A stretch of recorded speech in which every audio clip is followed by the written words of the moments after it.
So my name's Trey Laverty. I'm with Slate Group in Lubbock, Texas, and we're a print company, but I didn't go to school for print. I went to school for advertising. I went to school to create stuff and engage people, excite people, educate people. And so one thing that I want to do today in our presentation, and again, so I'm the director of sales and marketing at Slate Group.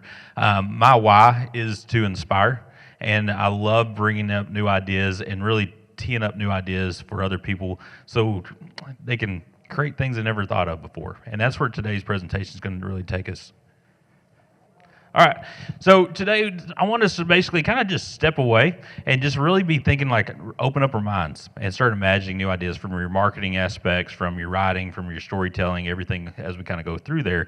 And so as we go through and think of like our marketing projects, any project that you have, right? So we're going to walk through that entire strategy. So first strategy is you got to really understand what is the strategy. It's really fun for us to go in and start kind of like, hey, we can do this cool stuff or this kind of cool stuff. But at the end of the day, like, how do we start with what's the nuts and bolts of it and the strategy? So one example is I got here, so Oklahoma State. So their strategy was, we need to create a piece that's exciting.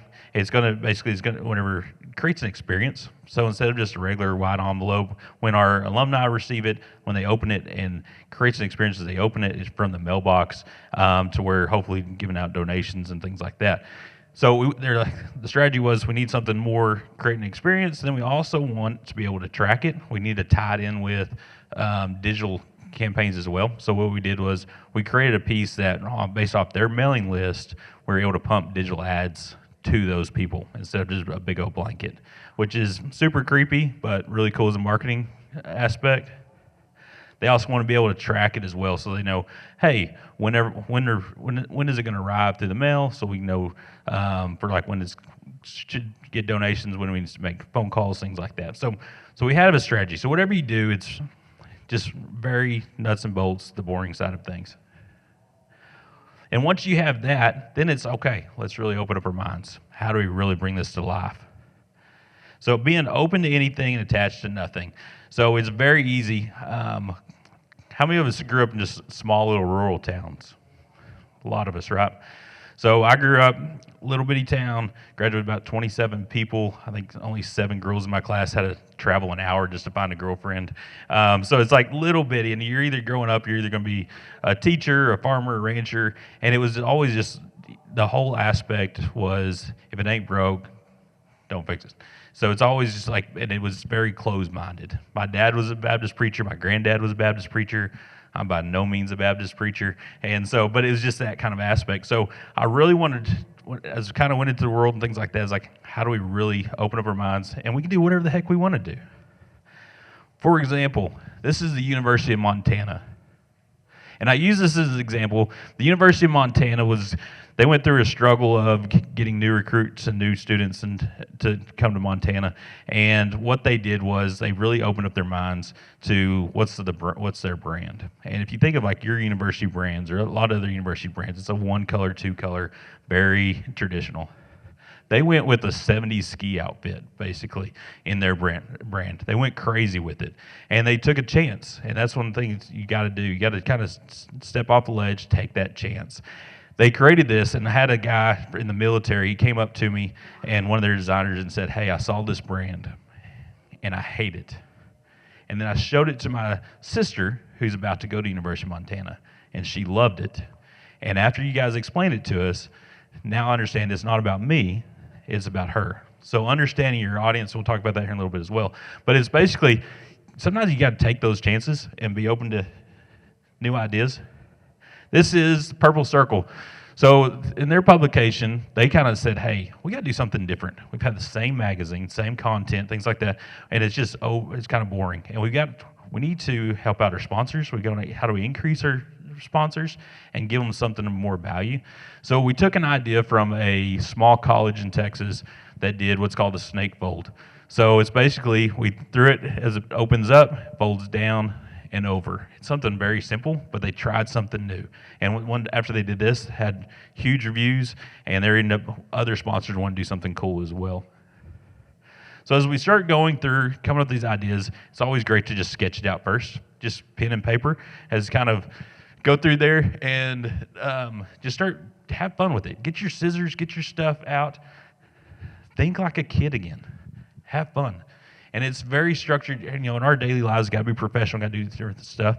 Close the door, put on some cartoons, and just be a kid. And think of like your marketing pieces. Think about your audience. This is a piece that I created. It's who knows what this is? What do y'all call it? Fortune teller? What's the other name? Goody catcher. I always wait for someone to say that. But anyways, think about this. So my 7th grade daughter, she was making these, and it takes you back. It takes you back to a happy place. I remember like sitting on the back row of the Baptist church, who you're going to marry, things like that. And so we created, like, why can't this be a brochure? Why can't we do something different than just your traditional stuff? One, nostalgia is huge. Every time that we've given this to somebody, they come back and they tell us the story about when they used to do it, or they'll take it and they'll show their grandkid, or they'll show something that they've done. So think like a kid again. Like I said, turn it into a brochure. Anything can be possible. And finding things that are kind of one. I've got ADD, so I always put this on there because it's kind of my favorite fidget spinner. But how do we get ideas? Anybody heard the Savannah Bananas? So the Savannah Bananas are basically changing up baseball right now. They're coming in and saying, hey, baseball's it's long, it's boring, we need to do something different. So they came in there and said, okay, we're going to come up with a new idea, and it's going to be fans first, it's going to be entertaining, it's going to get people engaged, and just let's try something different.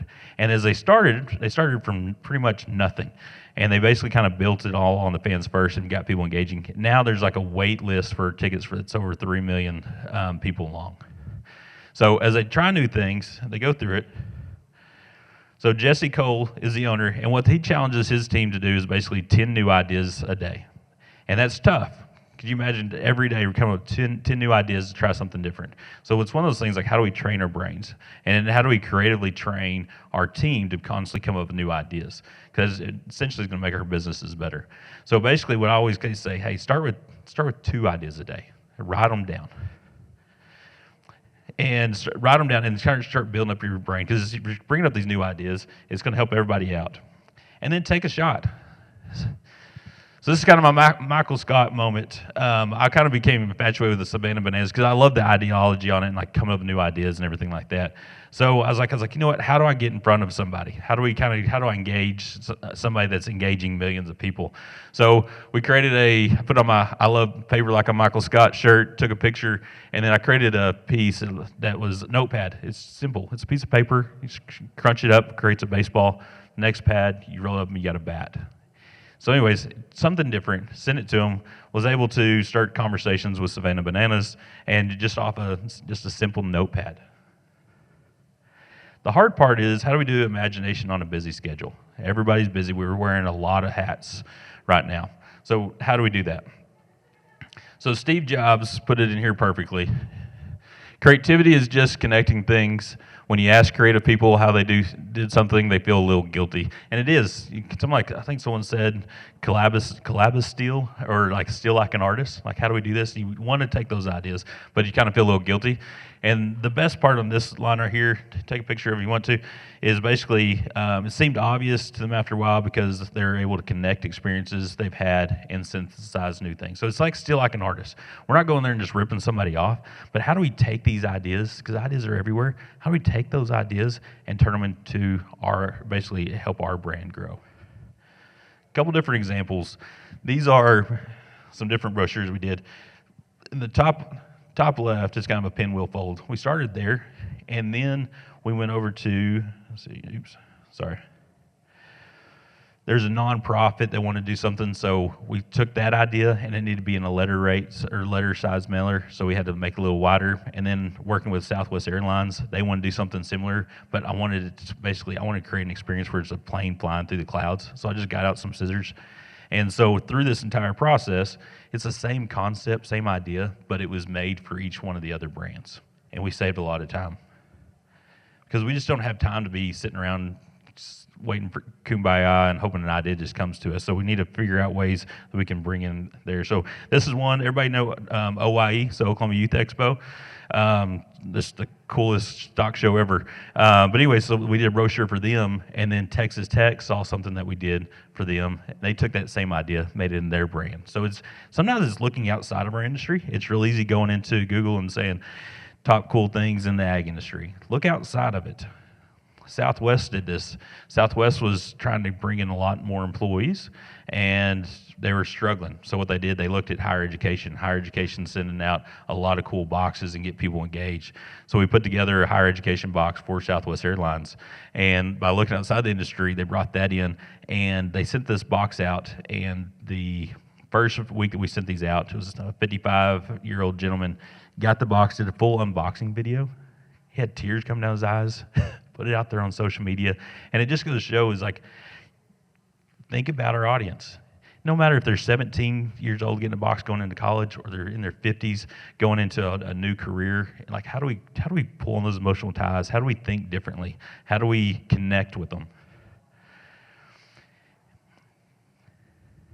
And it's all about just engagement. It's create the experience. So this is something like we did kind of through COVID, and we. Basically, how do we create an experience through like sound, touch, feel? We'll add soft touch. We'll add different stuff. We'll add a grit texture to it, depending on our different artwork and things like that. So having it to where basically, how do we create that experience through the pieces that we're sending out? B8 Ranch does this in a great way. Their books are always soft touch. It's got that touch, that feel. It's calming. It's soothing. They bring in like even adding a little bit of flair to the cows and everything with some spot UV and stuff. And so basically, as you touch it and you feel it, you run your hands over it. It just creates experience before you even open it up. Even here's kind of some Vermeer boxes that we're working on as well. Just the content. It's like from the Tooth Fairy, and then you open the right box. It's talking to people like human beings versus like, let me tell you about this product and being salesy. They're being human beings talking to human beings. All right. The hard part is everyone is creative. And sometimes when you're working in your organization, sometimes people think, well, they're creatives. I'm not creative. Everyone's creative. And one is, how do we communicate with each other? We've got our analytical people, we've got our creative people. Everybody's a little different. My wife is a pharmacist, and she's very black and white and very analytical. I'm making cootie catchers in my day, and so doing a lot of fun stuff. So like, how do we, as creatives, bring an idea to the table? And I fail at this a lot because I get so excited. I'll be like, I want to see an idea and want to go, and I just want to go right to the finish line. Now, and I came with this, basically this is a care deal, and so basically as a creator, instead of going straight to the executor, we're going to fail because they're going to look at it and they're going to poke holes all in our project, and the one that's going to just bring us down, and we're going to miss out, and they're going to just push it to the side. But as a creator, if you go to the advancer, and they say, hey, that's a great idea, what if you did this? And elevate a little bit. And then from the advancer, we go to the refiner and say, hey, these are all great ideas. We need to pull this in a little bit, and here's some reasons why. And then we take it to the executor. So it's basically, how does that process go? And it's tough because we get excited. We're ready to go. But if we go through the process, we'll have a lot more success from it. And then, too, just everybody understanding different personalities is really huge. So as we kind of go through is basically understanding a creative visionary, and then like the analytical, what are their strengths for each one? Where's the value for each one? And then what are some things we got to watch out for as well? If we can understand this from each other, we can communicate better, we can work better together, and as we kind of create different things. Next, once we understand that, is like we need to empower imagination. Work with your team, and it's tough, and finding different ways to empower others to become more imaginative and more creative. And like I said, 10 ideas a day. Hey, start with 2 and encourage them. What'd you come up with today? Let's come up with it.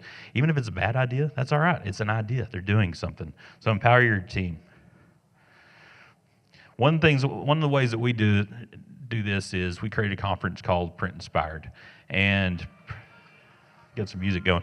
So print inspired is basically, the whole thing is basically, I want to take creatives, and we're going to do something like that for today, is basically take creatives, step away from the computer and create things and come up with new ideas and just kind of reinvigorate ourselves. This is something we did where it's called cryptids, and we're acting like kids again and creating different things. We create a story as it kind of goes through there. We kind of have fun with our event and do some vendors and stuff like that. But, hey, Dylan, you ready? And while you're doing that, does anybody have any questions or anything? Exactly. Budget's it's always tough. One, if we can ever figure out what the budget is first, that's kind of that strategy. Say, hey, here's what we have to work inside of. And then, anyway, so if we can start with the budget, start looking at that, then we can kind of know where our parameters are. As we kind of go through there, and there's always a way to do it and always a way to kind of figure it out.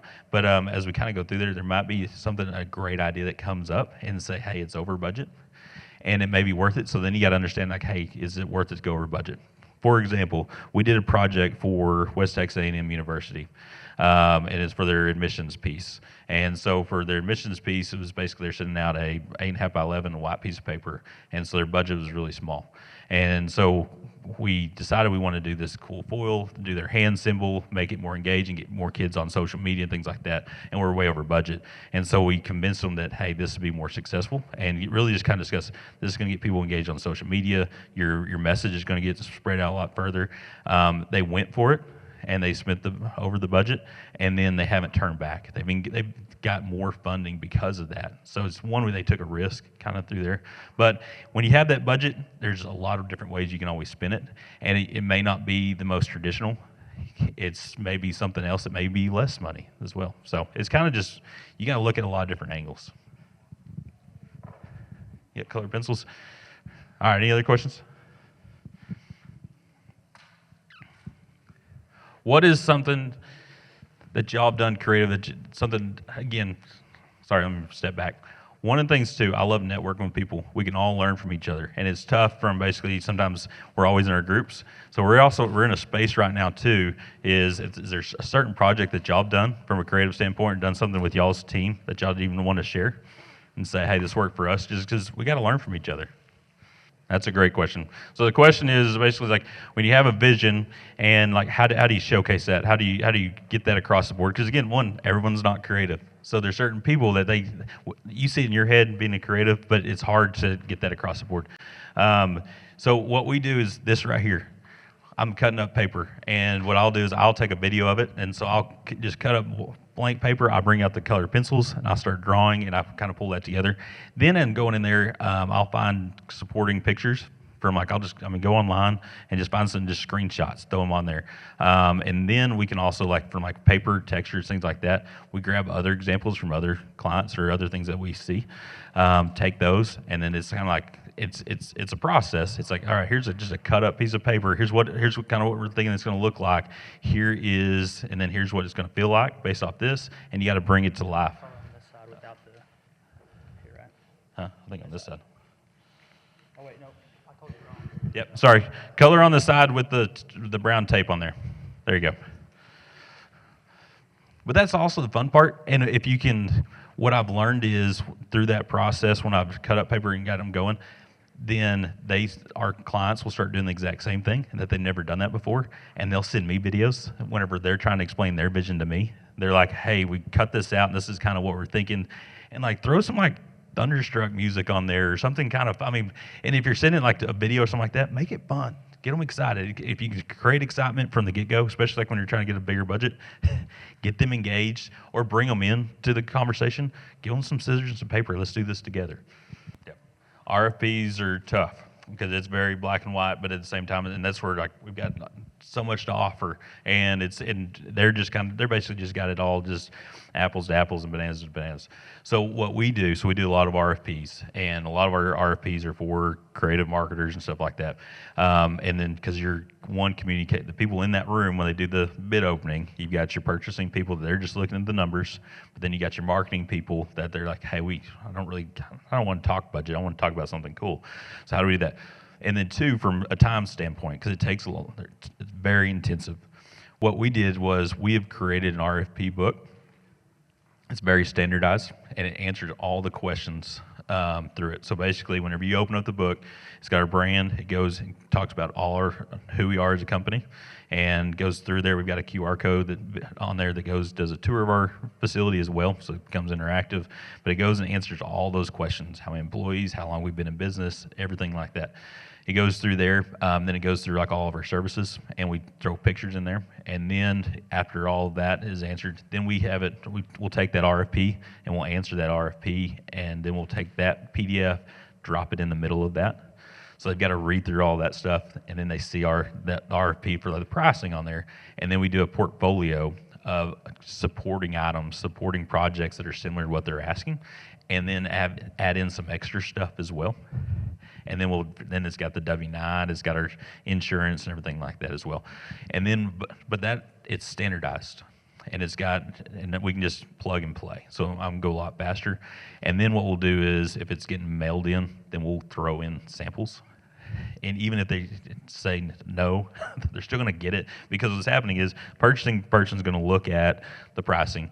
But when you throw out samples of like what can be and what you can create, the marketing person's going to go through it and say, I don't care anymore. This is what the marketing people, they'll make it work and they'll figure it out. So you just got to throw those nuggets inside there. And that's why we have that portfolio in there, because it's through there. And then having it all built in there versus just the same black and white sheets of paper. We add in our color with it. But thank y'all for having us, and we'll be seeing y'all on the show.